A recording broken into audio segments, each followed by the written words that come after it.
Welcome to our show, Film Talk with AJ Dean. I'm AJ Dean, your host, and I have the incredible comedian and actor, Paul Vato, with me. Hey, let's check in with Paul. How's it going, Paul? Wonderful, wonderful. And if you could refer to me from now on as game show star extraordinaire, that would be wonderful. My appearance on To Tell the Truth is on as almost as we record this. Amazing. Well, congratulations, that our famous talk show celebrity. Thank you. Well, we have a incredible VIP celebrity in the building. She is a legend. Let me just tell you about Georgette Dante. I'm so excited. She's our entertainment director here at Film Talk, Paul, but she's also a show business legend. Let me tell you a little bit about her. She was raised in the carnival and circus, Ringling Brothers, Barnum and Bailey Circus. Everybody's heard of that. She has wrestled alligators, and she was buried with rattlesnakes in one of her performances. She has now created GD Productions, which is a film producing company. She's made Abused and Homeless, a 10-minute short with a very important subject theme. And she also is going to do, she's also in creation of The Pink Derringer, which is a script being written by Dusty Summers and starring Dirty Martini, Neil Kendall, Lady Brandy, Georgette Dante, Jamie James, Byrne, Blanche Dubree, Susan Ramsey, and Dave Williams as the stage man. It's going to be very exciting. And we're here to welcome Georgette Dante. Hello, Georgette. How are you? Good, I'm good. Say hubba hubba. Hubba hubba. Right. What when we do, before we start about the movies, talking about the movies, I was born and raised in show business. I'm performing now since 3 years ago, 3 years old as a pretend midget. You know, the Warsaw movies, and we worked at 71 years all over the world, Ringling Brothers Circus. And by the way, David Williams, we just talking about David. David did publicity for Ringling Brothers Circus for many years. You didn't know about that, did you? Oh, I didn't know that. That's fabulous. So I was born in Ringling Brothers, but raised in the carnival, and I used to wrestle alligators. I was once buried on the ground for a week in my van for both boxing and wrestling with 102 rattlesnakes and a lot of marijuana. They were happy. I was happy. I was happy. They were happy. Trust me. And I was promoting boxing, and Woody Pastrano, lightweight heavy champ of the world, Woody Pastrano. When he retired, I was promoting his boxers, and I also trained boxing as well. And I also promote mud wrestling, yellow wrestling, fooding wrestling, oil wrestling, and just my whole. I worked with lions and tigers and cougars, and traveling 80 to 100,000 miles a year. Oh, by the way, before we get going, I would like to do a little hypnosis for you. You ready, AJ? Yeah. Okay. First base. I'm gonna start here with the. Can you see the ball? You see the ball? Yes. Ah.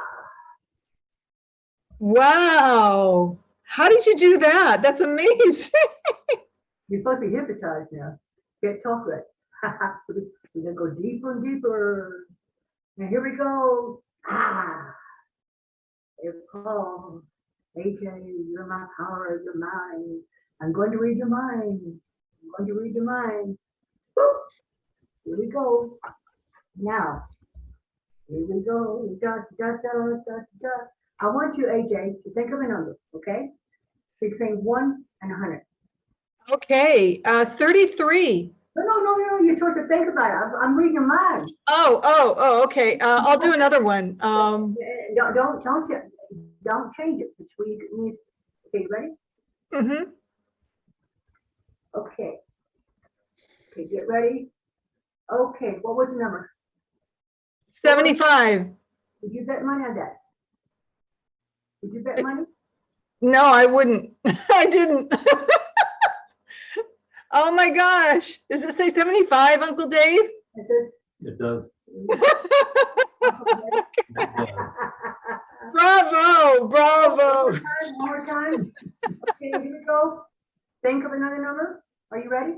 Yes, Paul, how about, Paul, go ahead. Paul, think of a number, okay? I have the guys you too, Paul. Paul, you thinking of it? Think of a number. I was hypnotized. Sorry. What's going on? You got to think of a number between 1 and 100. Got it. Okay. Yep. I'm thinking about it. Okay, Paul, what was the number? What was it? 53 was my number. Ta-da!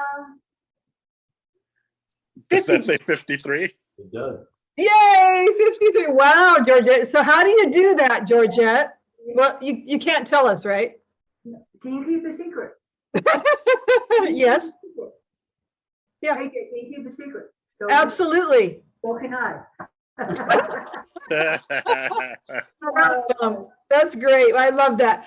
Okay, I did want to say thank you for that. That's amazing. You know, you are such a performer and an entertainer, and you are a legend, and we respect you and love you so, so much, Georgette. And so I want to talk a little bit about Pink Derringer. Tell me why this movie is so important to you. It's about the wild women of burlesque.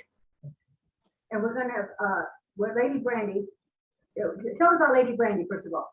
Okay. Sure. Lady Brandy is an amazing blues singer in Las Vegas. She has her own performance nightclub there in Las Vegas, and it's called Lady Brandy's Place. She is the queen of blues, and she has received numerous awards, and she is also inducted into the Las Vegas Blues Hall of Fame. Over to you, Georgette. All right, now we're gonna have Lady Brandy in the movie as well. About the Pink Derringer called Wild Women of Burlesque. The name of the movie is called The Pink Derringer. It's about lady gangsters. And my name is Toby in the movie. And it's called Toby's Hideaway is the name of the club. There's gonna be 3 different clubs, AJ. You go to one club, it's gonna be rock and roll. Later on at night, you're gonna have Lady Brandy singing with her band as well. And you go to another door, it'd be female impersonators. You go to another door, it'd be about. I love that. I love that. 3 clubs in one. Is that right, Georgette? That's why it's called Toby's Hideaway, because it's about gangsters. And you go through different doors and go to different worlds, different type of worlds. And Dusty Summers, by the way, will be in the movie as well. In the audience, we're going to have the Wild Women of Burlesque. We're going to have at least 3 legends, at least 3. My mother be one, even though she passed away. I'm going to have my mother in Paradise from New York City. You know how to pronounce Paradise last name? Paradise? Bizub, Paradise Bizub. She'll be playing my mother. Oh, wow. So can Paul be in it? Because he would make a great gangster as well. Paul right here. We can have Paul there, because Neil, tell us about Neil. Tell us some information about Neil. Neil, the photographer? How do you pronounce his name? Oh, yes. Neil Kendall is a famous burlesque photographer. He is from England. He's our friend, and he's going to be in the movie as well. He's incredible. Neil Nez Kendall. Beautiful. And he will be playing a male gangster. And so, Paul, you can be a gangster too. Fine with me. Okay? We'll have You got it, doll. We'll be the lady gangsters, but then every so often you men, like Paul will come in messing with us.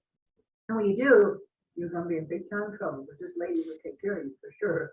And Dusty Summers, by the way, excuse me, will be in your, Dusty will be in the audience in a chair. My mother with a fur coat, a beautiful white fur coat, fox fur, around the chair, representing my mother, because Paradise will be on stage performing, representing my mother.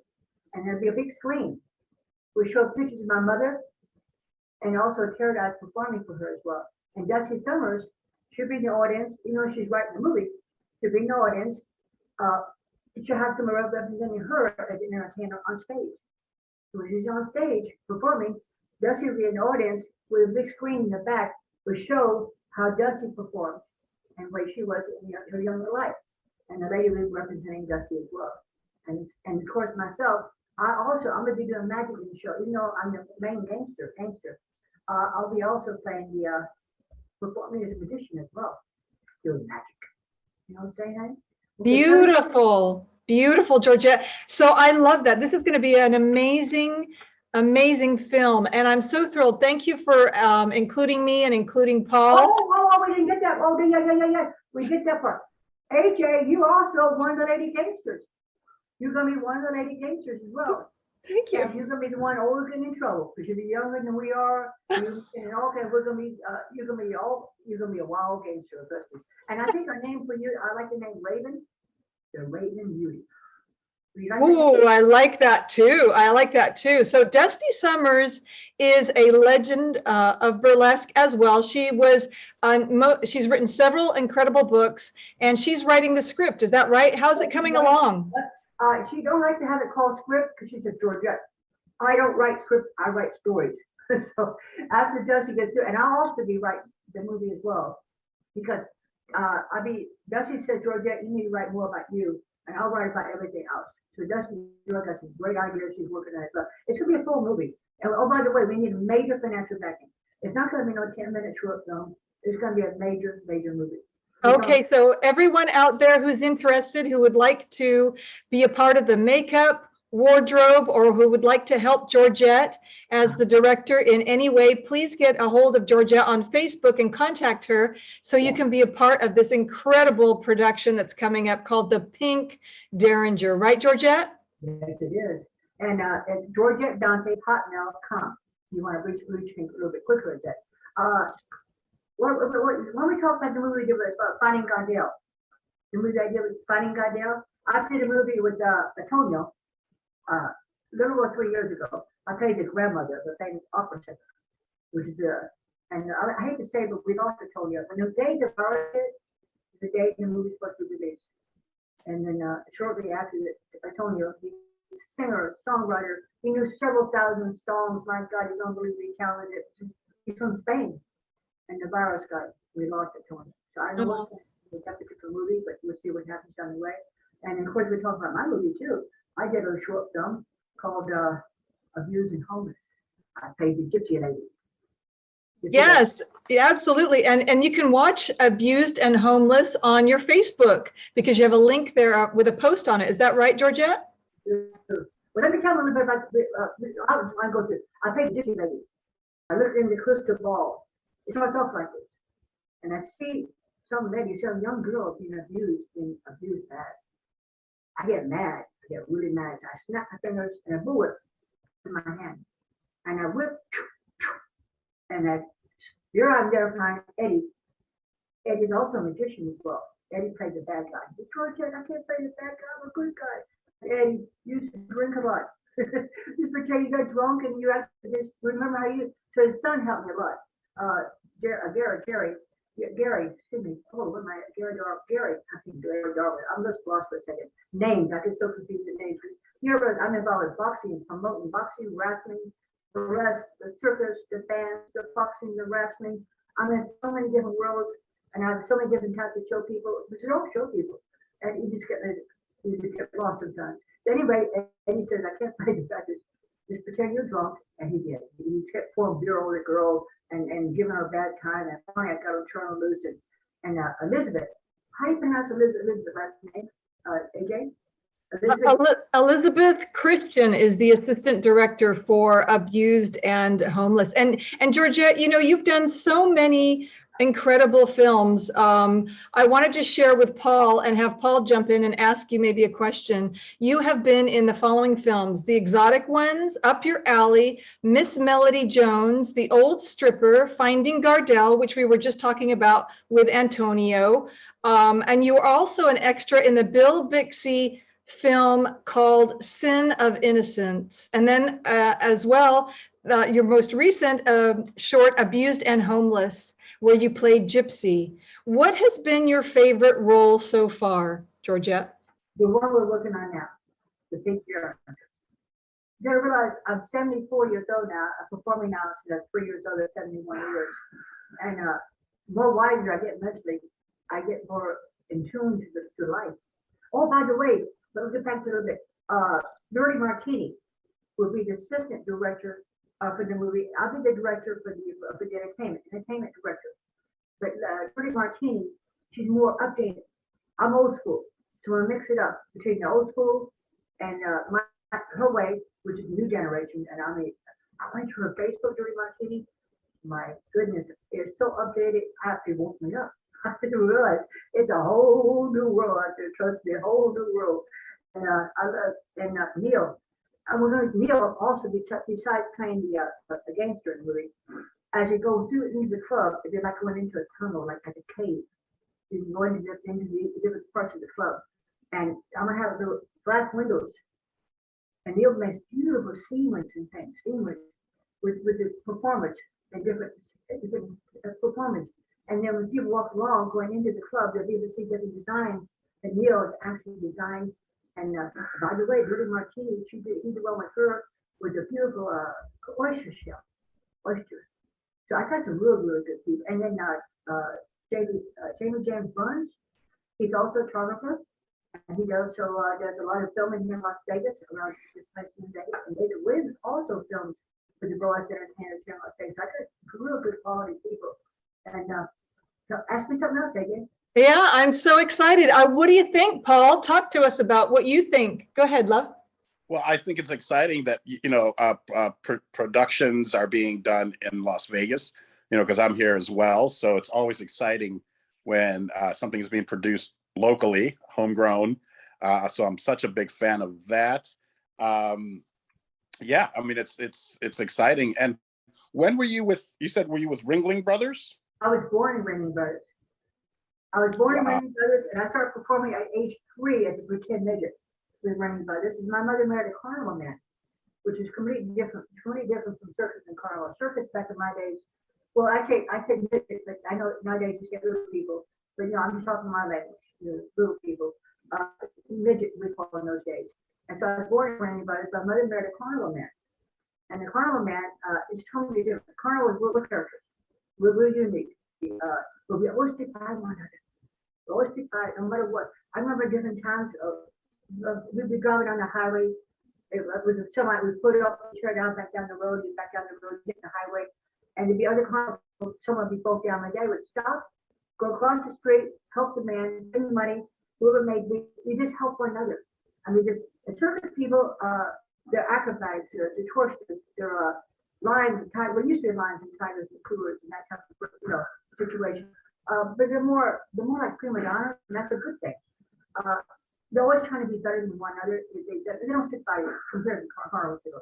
We're just different type of breed of people. And with me, the carnival, I was raised in the carnival. I put up, I tore down carnival rides, I drove semi trucks, and I got muscles like you wouldn't believe at 74 years old to this day, because I tore down carnival rides. And my first had a girl show, Paul.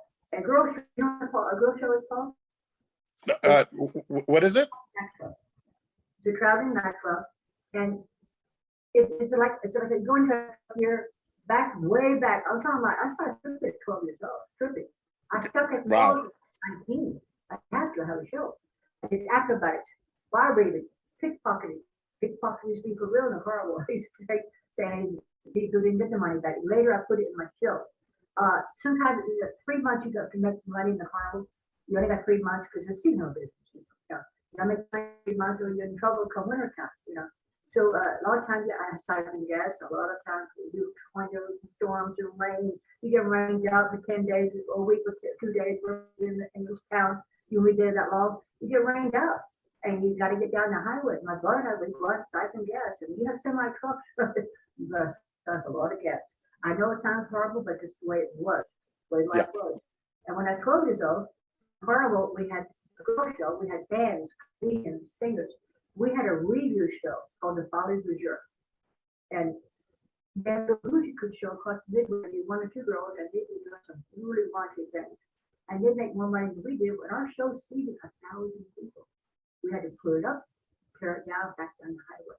So I wore cowboy boots and blue jeans, and I'd be out there working. The carnival people thought my parents had two, and had a brother and a daughter. But it's because they'd see me all the rest of the boy, doing the physical work, and they didn't realize I'd get in the semi truck and I take all the boys' clothes off and all that, and put the makeup on, the wigs and all that, or some, just, and now it's ta-da, and I'm in the container. By the time I was 19, because we were also filming nightclubs. See, in the wintertime, my mother had to light up. My mother's also a legend of burlesque, and she owned the carnival. We also own the Mega Parade Company too. She's a businesswoman as well. But in the carnival, like I said, you put up, you turn down, back down the road, and the variety of entertainers. So my people I'm a 6th generation show people. On my mother's side, 5th generation show people on my father's side, and 5th generation show people on my stepfather's side. Show people. So, and my great-great-grandfather, Jacques Suzanne, along with Amber Perry, was the first ones who went across the North Pole in the dog sleds. Dogs were wolf. It took them 3 years. And my great-great-grandfather, Jacques Suzanne, he owned a merchant fish camp in Classic, New York. He trained huskies and wolves for Warner Brothers.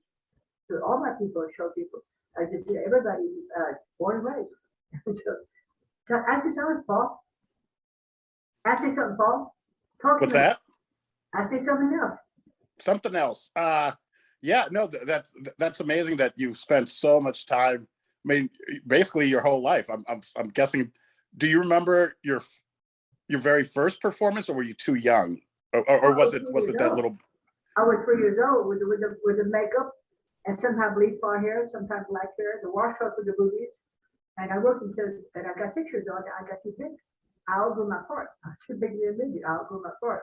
And then, do you know what a geek is in the carnival? Geek. Geeks in your world, most of the time, geeks mean highly intelligent people. They're just unique. In the carnival, geeks means you crawl on, she didn't know now, crawl on her belly like a reptile. Nothing, pickle stuff for mummified, 10 cents. One dimmer takes, in my days, a dimmer was 10 cents. It takes all the way through. She'd crawl on her belly like a reptile, and I would take, like my mother, when our geek, Shadow, he died. My dad pulled him back to the tent. He was drink wine and get in the pit. And people had a screen that went around. And they looked down into the screen, down into the pit, and Shadow would be biting chicken heads off. Jumping and jumping up, acting crazy. Bizarre. And anyway, so when he passed, my dad took him out in the woods, left the show, let's keep going. And now my mother's a gunny set with potatoes back in those days. Okay. Cut holes, and put it on me. And we had a beatnik in the ticket box named Ivan. And Ivan knew about it needed to be more black on it, more dirty with it. And he liked wine too. So Ivan, the beatnik, said, Ida, take the cork out the wine bottle, you burn it. So he burned it and put black all over it, broken me up. So now I'm the wild girl from Africa. Well, in the carnival, I did the pickpocketing because my dad had a bad gambling habit. He gambled all the money away, all the time. Never had no money. Always a habitual gambler. He gambled all the money away. It didn't matter how much my money was naked showing in the girl show, making money before I was performing in the nightclubs and the girl show. And this goes on and on. So anyway, now I'm the geek. So I knew about the pickpocketing, and I was little. I couldn't reach the pockets through the wallets in the carnival. Thousands of people, and I under the arm, go to the G top, and my dad would gamble all the money away every night. And I got beat. I got 2 by 4 beatings, a couple beatings. I had to steal, and I had to do it. Now it's a different world. And so now I'm the beatnik, and I could be and I'm the wild girl from Africa, the geek. And I knew to take the razor back at the bottom of my pocket in the wallet. People walking in the midway because I couldn't reach to the wallets. The wallet come out on the arm. I got it. A few years later, now I'm the geek. So I knew it. My mother said, "But why didn't you chicken out?" I know chicken's dead off. And the people all around the pit, they're looking on the screen, looking down at me. So I took the razor blade and pretend I was biting the chicken. Said, "Arr!" So I did this and threw all the people. And then I pulled the stake out of the ground because I had a rope around my ankle. Pulled the stake out of the ground, put the rope, and to Ivan, I look up, he turned the lights off in the ticket box, the beatnik. And I'd go out there, start goosing the people, goosing them, and the tent would go down, and my dad would come, damn it, Dale, my real name is Dale, my birth name. He said, Dale, the tent go down, and we made more money off the 10-cent show. Because the people would come in over and you gotta see, the tent would go down and be trapped inside the tent with me, goosing people and biting people in the ankles and then just scaring the heck out of everybody. And they'd be disappearing out and they'd be coming back. We'd be open to 4, 5, 6 o'clock in the morning because people, and the girls show, and now I'm only charging 10 cents. I'm always charging $1 to get and see naked girls. That's how then later, as years go by, I want to be the burlesque entertainer. And I stopped taking my photos at 19 because I didn't have to. I had acrobats, barbing, hypnosis, strong women, pick up 2 men, full whip artists, just a variety of entertainment as well. And so I didn't have to do all this. So anyway, that's about it. How about AJ? Is there a question from AJ? Yeah, I just want to say for everyone out there who is listening to this story, incredible, amazing life you've had from 10-cent shows or $1 shows, and then with fire, and then dressing up and costumes and whatnot, to now being in the Burlesque Hall of Fame. So you really have performed an amazing, you've had an amazing life, and you've performed all the way throughout your whole life. You're still performing with fire. Isn't that right, Georgette? It's not as much as I used to before because I got false teeth now. Oh, okay. Doing fire eating when I was 4 or 5 years old. And really by the circus also Harlem, later I put it in my show as well. Made it into a show situation. And right now I'm in 13 books. Oh, by the way, Neil Kendall, they're doing a documentary on him. Wow. So Neil Kendall's doing a documentary on you. Beautiful. They're doing one on him, but I'm going to be in the documentary. Yay. Congratulations, Georgette. Right, Paul? 100%. Yeah, I love that. And oh, AJ, by the way, I'm right now, besides Dusty Summers, I'm in 2 of Dusty Summers books. The first one is called The Lady is a Stripper. And trust me, she's a lady. And she's a nude magician. She does magic like I do magic with clothes on. She does it with no clothes on, doing magic as well. And she's definitely a legend, a true legend as well. And the last book she put out was called The Magical World of Burlesque. And my mother, Georgette Dante, is also in the book. So is myself. Oh, we didn't talk about Nina DeRosa. Nina, AJ? Yeah, go ahead. Nina DeRosa will also be one of the lady gangsters. Wow, that is amazing. And we're going to call Nina DeRosa, she's going to be the Blonde Bombshell. And we're going to call her Blondie. I love that. I love that. That's incredible. You know what else I want to talk about? I have a pressing question here. Body and Mind. This is another film that you are in creation of. It's you are creating it. What is it about, and why is it so important to you and our world, Georgette? Every movie I would do that I'm going to be doing, be it like a documentary, but it'd be a full movie. Every so often I do a 10-minute spot, a 10-minute movie. But right now, the documentary, what I'm talking about, every movie will be a better understanding. At the carnival, when I talk about the carnival, it'll be a better understanding. They knew why we didn't have water or we didn't clean up because we had no running water. We had no bathrooms or those type of things. We'll get back to Body and Mind. It's to be about female impersonators called Body and Mind. There are a lot of times people are born, like some people are born with 3 arms, 2 heads, no hands, or just your bodies get mixed up sometimes. Sometimes your body is a female's body, but your mind's a male, or vice versa. You got to do what your mind thinks. Your mind thinking like a woman, but you don't have the right things down here. Your mind tells you what to do. And the reason I have a lot better understanding about female impersonators and gay people is one day I worked with them a lot, performing with different clubs through the year, all through the years. My father, my stepfather, my stepfather, when he met my mother in the carnival, my mother let the ring by the surface in the carnival somehow, in the girl show. Somehow she went in the girl show just before, and he was gay, my stepfather. So it was hard on him because he fell in love with my mother, but he was preferred to be with a man, even though surprisingly, all the years they were married since I was 6 years old until they passed, which is 2008, 2010, both I lost 1 year apart. And so recently, not recently, to me it's recently, I just want people to have a better understanding about gay people and also about the carnival people, the burlesque people. A lot of burlesque entertainers, they become doctors and lawyers and senators and my God, it's unbelievable. Some burlesque entertainers, like Dusty Summers, she's owned 2 different nightclubs. She wrote columns here in Las Vegas. She wrote columns down in Florida, for Long Beach, Florida. So some burlesque entertainers that they will go on. They don't just be sexy. You know, right? It's anything else, AJ? Yes, I love that. I love that you're going to have your film Body and Mind helping and representing with authenticity and respect the LGBTQI plus community. That's so, so important. And we love that. Don't we, Paul? Of course, 100%. All inclusion. We're about that. And yeah, 100%. Now, this is the first time I think that you have met Paul, Georgette Dante. Now you both live in Las Vegas. So I'm happy to introduce you to a burlesque legend, a show business legend, rather. And so do you have any questions for Georgette? Sure. I mean, what part of town do you live? You don't have to give me your address There yet. you go again. I live close to the Texas casino. And Close to which casino? no longer open, but I live close to there. Okay, I'm at like Lake Mead in Buffalo, like just right next Summerlin adjacent, I guess you could say. And then how long have you lived in Vegas? Has Vegas always been your home? I mean, I've never, oh my God, I have no home. I have no home. I was born and raised, so I travel 80 to 100,000 miles a year. I've been driving, first of all, I come to Vegas 2010. And I have been involved with Carolyn Goodman. I help her run for mayor. And I'm so happy. I'm so happy with Carolyn Goodman and Oscar Goodman. They're the main reason I choose to stay in Las Vegas. Because I was planning to move to Nashville, Tennessee to start my movie company. But I feel very comfortable here in Las Vegas because I'm very happy. Every time I see Carolyn, I go to meetings and all. I'm very happy with Carolyn Goodman as well.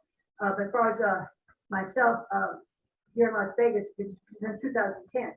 Other than that, Paul, I travel 80 to 100,000 miles a year. Wow. I've been driving semi since 10 years old. I've been driving a car still at 6 years old. I know it's hard to believe, but it's explain to you. My mother would follow the semi trucks. My mother be here. My brother be in the back seat usually, and I'm over here. And I'm 3, 4 years old at that time. Following the semi trucks. My mother would be driving, and she'd start to fall asleep against the wheel, against the window, all through the years.